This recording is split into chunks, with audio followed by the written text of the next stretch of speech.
So Sardar ಸತ್ಯ ಅಂದ್ರೆ ನಮ್ಗೆ ಗೊತ್ತು, ಕನ್ನಡಿಗರಿಗೆ ಗೊತ್ತು.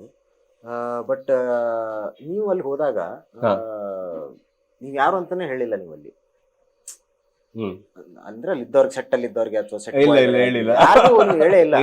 I behaved non like Sardar ಸತ್ಯ ನಾ ಒಬ್ಬ nothing, nothing, actor nothing. Producer ಅಂತ ಅಲ್ಲಿ ಹೋಗಿ ಸುಮ್ನೆ up to 6 to 7 months. ಅದೇ ಅಲ್ಲಿ ಹೋಗಿ ನೀವು ಹೇಳಿಲ್ಲ, ಬಿಲ್ಡಪ್ ತಗೊಳ್ಳಿಲ್ಲ. ಇಲ್ಲ So, ಹೇಳಿಲ್ಲ. as a, ಏನೋ ಒಬ್ಬ ಹೊಸ ಆಕ್ಟರ್ ತರ ಹೋಗಿ ಸುಮ್ನೆ ಏನ್ ಹೇಳಿದ್ರು ಅದು ಮಾಡ್ಬೇಕು. ಎಕ್ಸಾಕ್ಟ್ಲಿ. ಇದು ಏನೋ ಐಡೆಂಟಿ, ಏನೋ ನಿಮ್ಮ ಐಡೆಂಟಿಟಿ ಏನಿದೆ ಅಂದ್ರೆ ಹೈಡ್ ಆಗಿಡ್ಬೇಕು ಅಂತ ಯಾಕೆ ಅನಿಸ್ತು ನಿಮ್ಗೆ? I want to break myself. Hmm. ಇಷ್ಟು ವರ್ಷ ನಾನು ಮಾಡಿರೋದೊಂದು, ಇನ್ನೊಬ್ಬ ಯಾರೋ ಒಬ್ಬ ಮಾಸ್ಟರ್ ಬ್ಲಾಸ್ಟರ್ ಹತ್ರ ಹೋಗ್ತಾ ಇದ್ದೀನಿ. ನನ್ನ ಇಮೇಜ್ಗಳನ್ನೆಲ್ಲ ಸೈಡಲ್ಲಿ ಇಟ್ಟು I want to put everything ಸೈಡಲ್ಲಿ ಇಟ್ಟು ಝೀರೋ ಆಗಿ ಹೋಗೋದು ಅಂತ. ಝೀರೋ ಆಗಿ ಸರೆಂಡರ್ ಆಗೋದು ಒಬ್ಬರಿಗೆ. ಅದು ಕೆಲವೊಂದ್ಸತಿ ನಾನು ಮಾಡ್ತೀನಿ. ಅದರಿಂದ ತುಂಬ ಲಾಭ ಇದೆ, ತುಂಬ ಒಳ್ಳೇದಿದೆ, ತುಂಬ ಕಲಿತೀವಿ. ಅವಾಗ ಖಾಲಿ ಆದಷ್ಟು ಮಾತ್ರ ನೀವು ನೀರು ತುಂಬಿಸಕ್ಕೆ ಸಾಧ್ಯ. ಒಂದು ಜಗ್ ಒಳಗಡೆ, ಒಂದು ಗಾಜಿನ ಪಾತ್ರೆ ಒಳಗಡೆ ನೀವು ಹಾಕಿ ನೋಡಿದ್ರೆ ಗೊತ್ತಾಗುತ್ತೆ. ಖಾಲಿ ಆದಾಗ ಮಾತ್ರ ನೀರು ಹಾಕ್ತೀರಾ, ತುಂಬಿರೋದಕ್ಕೆ ನೀರು ಹಾಕಕ್ಕೆ ಸಾಧ್ಯ ಇಲ್ಲ, ಓವರ್ಫ್ಲೋ ಆಗುತ್ತೆ. ಆ ಥರ ಈ ಮನುಷ್ಯ ಹತ್ರ ಹೋಗ್ಬೇಕಾದ್ರೆ ನಾನು ಝೀರೋ ಆಗಬೇಕು ಅನ್ನೋದನ್ನ ಮೊದಲೇ ಯೋಚನೆ ಮಾಡಿದ್ದೆ ನಾನು. ಅದರಿಂದ ನನ್ನ ಐಡೆಂಟಿಟಿನ ಮುಚ್ಚಿಟ್ಟೆ. Up to 7 to 8 months, 1 year, ಕರೆಕ್ಟಾಗಿ 1 year ಟೈಮಲ್ಲೇ ಏನೋ. ಅದಕ್ಕೆ ಮುಂಚೆ ಇವ್ರಿಗೆ ಗೊತ್ತಿತ್ತು, ವೆಟ್ರಿಮಾರನ್ ಗೊತ್ತಿತ್ತು, ಲೈಟಾಗಿ ಗೊತ್ತು ಅವ್ರಿಗೆ. ಜೇಕಬ್ ಸರ್ ನನ್ನ ಬಗ್ಗೆ ಹೇಳಿದ್ರು ಅವ್ರಲ್ಲ. ಬಟ್ ಟೋಟಲ್ ಸೆಟ್ ಒಂದು 500 ಜನ ವರ್ಕ್ ಮಾಡೋರು. ನಾನು ಕೇಳಿದ್ರೆ 400, 500, 375, ಕೆಲವೊಂದ್ಸತಿ 800, ಈ ಥರ ಒಂದು ಟೀಮ್ ಅದು.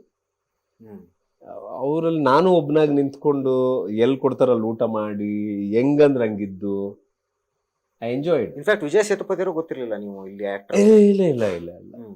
ಒನ್ ಡೇ ಯಾಸ್ಕಡ್ ನಾನು ಅವ್ರು ಹೇಳೋದನ್ನ ನಾನು ಕೇಳಿಸ್ಕೊಂಡು, ಅವ್ರು ನಾನು ಕಮೆಂಟ್ ಮಾಡೋದನ್ನ ನಾನು ಇಡೀ ಟೀಮ್ ಕಮೆಂಟ್ ಮಾಡ್ತಿದ್ದೆ. ಎಲ್ಲ ಲೈನ್ ಆಗಿ ನಿಂತ್ಕೊಂಡು ಹಿಂಗೆ ನಡ್ಕೊಂಡು ಹೋಗೋದು ಜಂಗಲಲ್ಲಿ. ಹೇ, ಅವ್ರು ಹೇಳದ್ ನೀನು ಹಂಗೆ ಕರೆಕ್ಟಾಗಿ ಹೇಳ್ತಾ ಇದೀಯ, ಯಾರು ನೀನು ಅಂತ ಕೇಳಿದ್ರು. ದೆನ್ ಐ ಟೋಲ್ಡ್, ಇಲ್ಲ ಸರ್, ಯಾರು ನೀವು ಇಷ್ಟು ಪರ್ಫೆಕ್ಟ್ ಆಗಿ ಹೇಳ್ತಿದ್ದೀರಲ್ಲ, ಯಾರು ನೀವು ಅಂತ ಕೇಳಿದ್ರೆ ಐ ಟೋಲ್ಡ್ ಸರ್. ಓಕೆ, ಅವ್ರು ಏನಂದ್ರ ಆಮೇಲೆ? ಅಲ್ಲಿಂದನೇ ನಾವು ಫುಲ್ ಫ್ರೆಂಡ್ಸ್. ನಂತರ ನೀವು ಹಾಗಾದ್ರೆ ಅಂದ್ರೆ ನನ್ನ ಜರ್ನಿ ಅವ್ರ ಜರ್ನಿ ಎಲ್ಲ ಒಂದೇ ತರ. ನಾನು ಹೇಳಿದೆ ಈ ತರ ಸರ್ ಒಂದು 30-35 ಸಿನಿಮಾ ಮಾಡಿದ್ದೀನಿ. ನಮ್ಮ ಈ ತರ ಒಂದು ತಮಿಳಲ್ಲಿದೆ ಸರ್ ಫಸ್ಟ್ ಸಿನಿಮಾ. ಹಿಂಗೆ ಸರ್ ನಾನು ಹೀರೋ, ವಿಲ್ಲನ್ ಕ್ಯಾರೆಕ್ಟರ್ ಈ ಥರ ಮಾಡ್ತಾ ಇದ್ದೀನಿ sir. He felt very happy and everything. Okay, so ಇನ್ನೊಂದು ಏನಂತಂದರೆ ವೆಟ್ರಿಮಾರನ್ ಅವ್ರ ಮೇಲೆ ಪ್ರೀತಿಗೋಸ್ಕರ ನೀವು ಅಲ್ಲೊಂದು ಸಿನಿಮಾ ಕೂಡ ಒಂದು ಪ್ರೊಡ್ಯೂಸ್ ಮಾಡಿದ್ರಿ ತಮಿಳಲ್ಲಿ. ಸೊ ಅದ್ರ ಬಗ್ಗೆ ಅದೇ ಒಂದು ಟೀಮಲ್ಲಿ ಒಂದು ಸಿನಿಮಾ ಪ್ರೊಡ್ಯೂಸ್ ಮಾಡಿದ್ದೀನಿ. ನನ್ನ ಶ್ರೀಮತಿ ಅವ್ರು ಪ್ರೊಡ್ಯೂಸ್ ಮಾಡಿರೋದು ಅದು. ಪೆತ್ತವಳ್ ಅಂತ ಸಿನಿಮಾ ಹೆಸರು. ಅಲ್ಲಿ ಯಾಕೆ ಮಾಡಿದ್ವಿ ಅಂತ ಹೇಳಿದ್ರೆ ಅದರದ್ದು ಒಂದು ನಾವೆಲ್ ಸಿಕ್ತು. ಅಲ್ಲಿ ನಾವೆಲ್ ಸಿಕ್ಕಿ ಆ ಟೀಮಲ್ಲಿ ಇದೊಂದು ಸಿನಿಮಾ ಮಾಡು ಅಂತ ಹೇಳಿದಾಗ ಮಾಡಿದ್ದೀವಿ. It's a very interesting movie. Samuthirakani lead role ಮಾಡಿದ್ದಾರೆ. ನಮ್ಮ ನಿರ್ಮಲಾ ಅವರು ಅದರಲ್ಲಿ ಅವ್ರು ಲೀಡ್ ರೋಲ್ ಮಾಡಿದ್ದಾರೆ. ಅವರು ಇನ್ ಮಿಕ್ಕಿದ ಹೇಳಂಗಿಲ್ಲ, ಆದಷ್ಟು ಜಲ್ದಿ ಬರುತ್ತೆ ಅವ್ರಿಗೆ. ಅದು ಯಾವಾಗ ತೆರೆಗೆ ಆದಷ್ಟು ಜಲ್ದಿ, ಮೇ ಬಿ ಒಂದು 3 months it will going to come. Okay, so ವೆಟ್ರಿಮಾರನ್ನು ಎಷ್ಟೇ ದೊಡ್ಡ ನಿರ್ದೇಶಕ ಆದ್ರೂ ಅವ್ರ ಬಗ್ಗೆ ಅವ್ರಿಗೆ ಆದ ಒಂದು ಅಭಿಮಾನಿ ಬಳಗ ಇದೆ, ಸಿಕ್ಕಾಪಟ್ಟೆ ಇದಿದೆ, ಫೇಮ್ ಇದೆ, ನೇಮ್ ಇದೆ, ಫೇಮ್ ಇದೆ, ಬೇಡಿಕೆ ಇದೆ. ಆದರೂ ವೆಟ್ರಿಮಾರನ್ ಈಸ್ ತುಂಬಾನೇ ಸಿಂಪಲ್ ಕೈಂಡ್ ಆಫ್ ಮನುಷ್ಯ ಅಲ್ವಾ ಸರ್? ಸೊ ಕೊಡು ಹಂಗೆ ತಗೊಂಬ.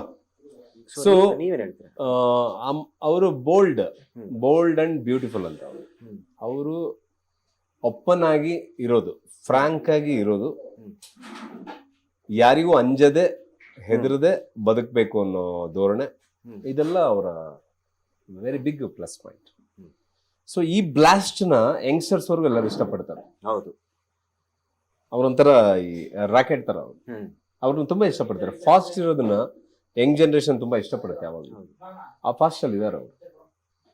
ಸೊ ವೆಟ್ರಿಮಾರನ್ನ ಇಷ್ಟಪಡದವರು ಇಲ್ಲ ಅನ್ನೋ ಲೆವೆಲ್ಗೆ ಇದೆ, ಒಂದು ಮಾತು ಇದೆ.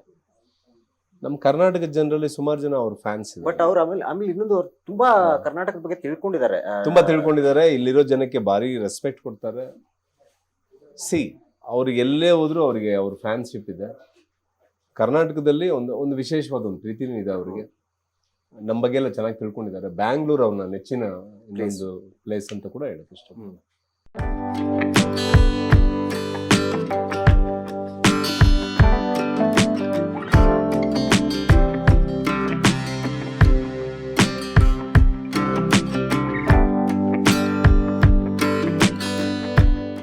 ನಮ್ಮ ಸೆಟ್ಟಲ್ಲೇ ರೆಡಿ ಆಗಿರೋದು. ನಾವು ತಿಂತಾ ಇದೀವಿ ಏನೋ ಅನ್ಕೋಬಿಡಿ. ತಿನ್ಕೊಂಡೇ ಮಾತಾಡ್ತೀವಿ. ಓಕೆ. ಸೊ ನೀವು ಬನ್ನಿ, ಯಾವ ಥರ ಫ್ರೀ ಇದ್ರೆ ಎಲ್ಲರೂ ನಮ್ಮ ಸೆಟ್ಟಿಗೆ ಬನ್ನಿ. You are most welcome. ನಮ್ಮ ಜೊತೆ ಊಟ ಮಾಡಿ ಯಾವ ಥರ ಫ್ರೀ ಇದೆ. ಓಕೆ. ಸೊ ಸರ್ದಾರ್ ಸತ್ಯ ಅವ್ರ ಪ್ರಕಾರ ಕಲಾವಿದ ಅಂದ್ರೆ ಏನು?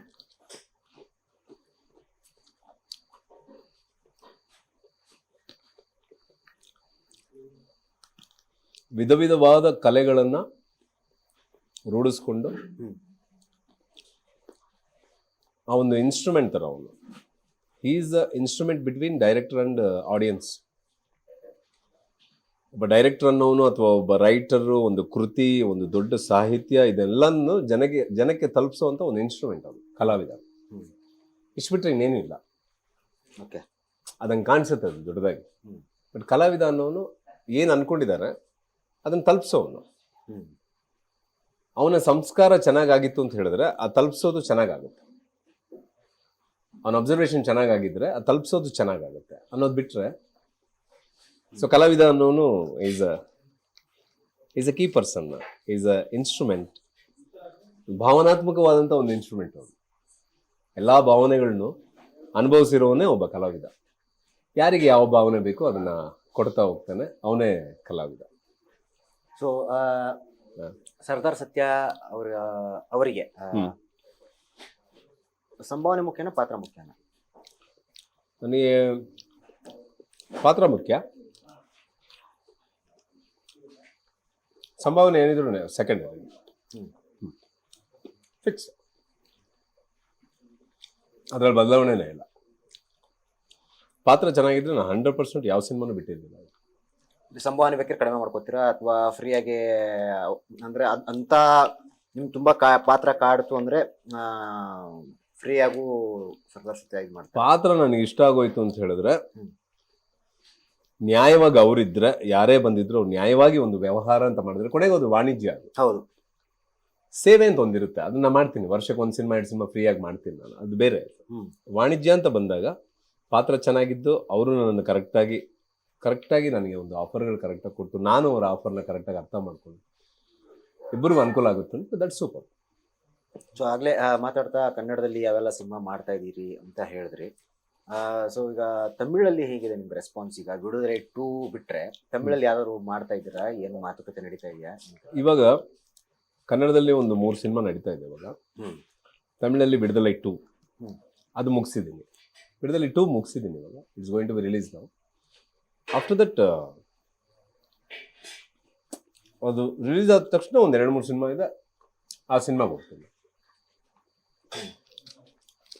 ಸೊ ಇದ್ರ ಬಗ್ಗೆ ಕಾಟೇರ ಸಿನಿಮಾ ಬಗ್ಗೆ ಮಾತಾಡೋದ್ರೆ ನಿಮ್ದೇನು ಸರ್ಪ್ರೈಸಿಂಗ್ ಪ್ಯಾಕೇಜಾ?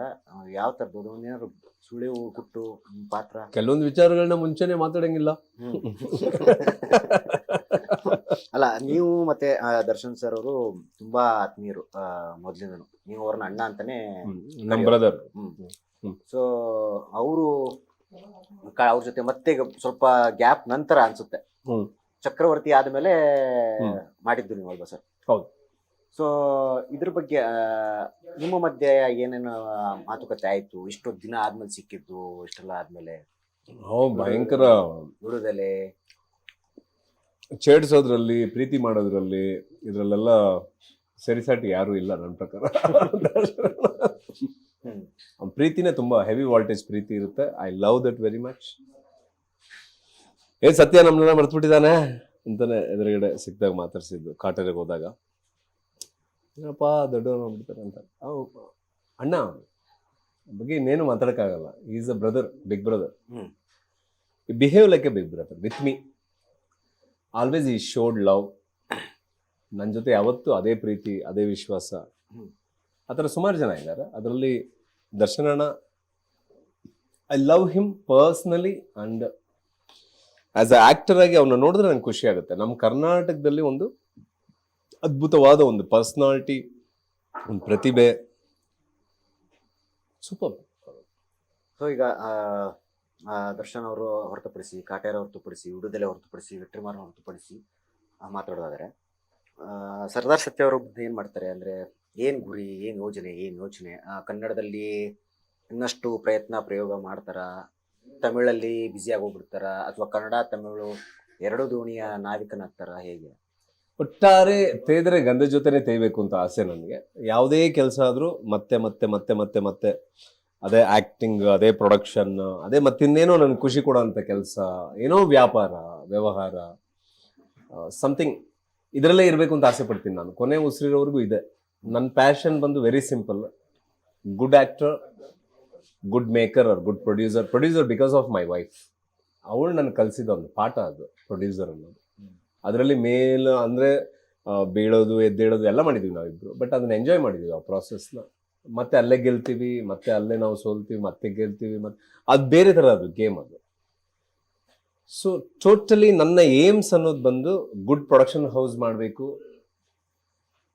ಒಳ್ಳೆ ಹೆಸರುಗಳು ಮಾಡಬೇಕು, ಒಳ್ಳೆ ಪ್ರೊಡಕ್ಷನ್ಗಳನ್ನ ಮಾಡಬೇಕು, ಒಳ್ಳೊಳ್ಳೆ ಪ್ರಾಜೆಕ್ಟ್ಗಳು ತರಬೇಕು, ಒಳ್ಳೊಳ್ಳೆ ಆ್ಯಕ್ಟಿಂಗ್ಗಳು ಮಾಡಬೇಕು, ಆಲ್ ಓವರ್ ಸ್ಟೇಟ್ ಹೋಗಿ ದುಡಿಬೇಕು, ಇಷ್ಟು ಈ ಥರದ್ದೇನೋ ಒಂದಷ್ಟು ಇಟ್ಕೊಂಡಿದ್ದೀನಿ.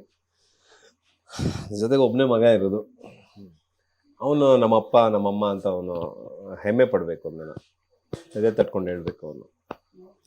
ಆ ಥರದ್ದೊಂದಷ್ಟು ಕೆಲಸ ಮಾಡಬೇಕು ಅಂತ ಆಸೆ ಇದೆ.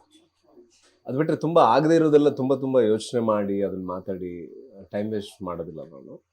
ಆಗೋದು ಒಂದಷ್ಟು ಕೆಲಸಗಳಿದೆ, ಅದನ್ನೆಲ್ಲ ಮಾಡ್ತೀನಿ ನಾನು. ನನ್ನ ಕೈಲಿ ಆಗೋ ಕೆಲಸ ಎಲ್ಲ ಮಾಡೋದಷ್ಟೇ, ಅಡೆತಡೆ ಏನೂ ಇಲ್ಲ, ಅದು ಮಾಡ್ತಾ ಇರೋದು. ಯಾಕೆ ನಮಗೆ ನಾವೇ ಡಿಸೈಡರ್. ಅವನು ನಾವು ಅಮ್ಮ ಅಪ್ಪ ಇಲ್ಲ, ಅವರು ಅಲ್ಲೇ ಇರೋದ್ರಿಂದ ಅವ್ರು ಏನು ಡಿಸೈಡಿಂಗ್ ನಮ್ಮ ಫ್ಯಾಕ್ಟ್ರಲ್ಲ, ನಮ್ಮದು ಮೇಲ್ಗಡೆ ಕೇಳೋದು ಮಾಡ್ತಾ ಇರೋದು ಅಷ್ಟೇ. ಓಕೆ. ಸೊ ಕಾರ್ಯಕ್ರಮ ಮುಗಿಸೋ ಮುಂಚೆ ಹತ್ತತ್ರ ಒಂದು 2.5 ದಶಕದ ಅನುಭವ ನಿಮ್ಮದು. ಸೊ ಈ ಅನುಭವದ ಆಧಾರದ ಮೇಲೆ ಚಿತ್ರರಂಗಕ್ಕೆ ಬರಬೇಕು ಅಂತ ಕನಸು ಕಾಣೋರಿಗೆ, ಪ್ರಯತ್ನ ಪಟ್ಟು ಸೋತು ಹತಾಶೆಗೊಂಡವರಿಗೆ ನಿಮ್ಮ ಒಂದು ಕಿವಿ ಮಾತು, ಸಲಹೆ ಅಂತ ಏನಾದರೂ ಹೇಳ್ಬೋದ್ರಿ? ಇದು ಸಾವಿರಾರು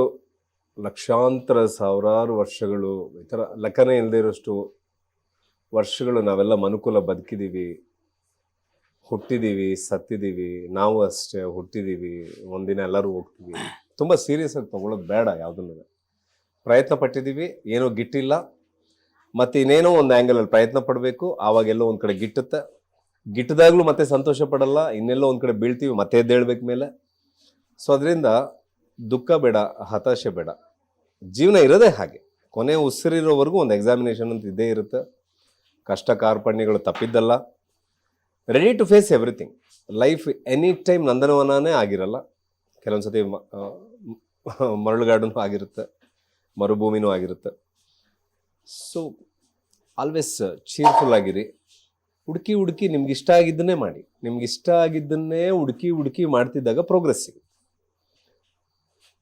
ಮನ್ಸಿಗೆ ಆಲ್ವೇಸ್ ಸಮಾಧಾನ ಹೇಳ್ತೇರಿ. ಆಲ್ ಇಸ್ ವೆಲ್ ಅಂತ. Beautiful life is beautiful. ನಮ್ಮ ಜೊತೆ ಇರೋರು ಬ್ಯೂಟಿಫುಲ್. ನಮ್ಮ ತಂದೆ ತಾಯಿ ಸೂಪರ್, ನಮ್ಮ ಸುತ್ತ ಇರೋರು ಸೂಪರ್. ಎಲ್ಲರೂ ಒಂದೊಂದು ಕಾರಣ, ಎಲ್ಲರೂ ಒಂದೊಂದು ಕಾರಣ ನಮ್ಮ ಲೈಫ್ ಶೇಪ್ ಆಗೋದಕ್ಕೆ. Say thanks to them. ಅವಮಾನ ಮಾಡಿದವನು ಮೊದಲು ನಮ್ಮ ಗುರು. ಅವನು ನೆಕ್ಸ್ಟ್ ಬಹುಮಾನಕ್ಕೆ ದಾರಿ ಮಾಡಿಕೊಡೋದೇ ಅವನು ಆ್ಯಕ್ಚುಲಿ.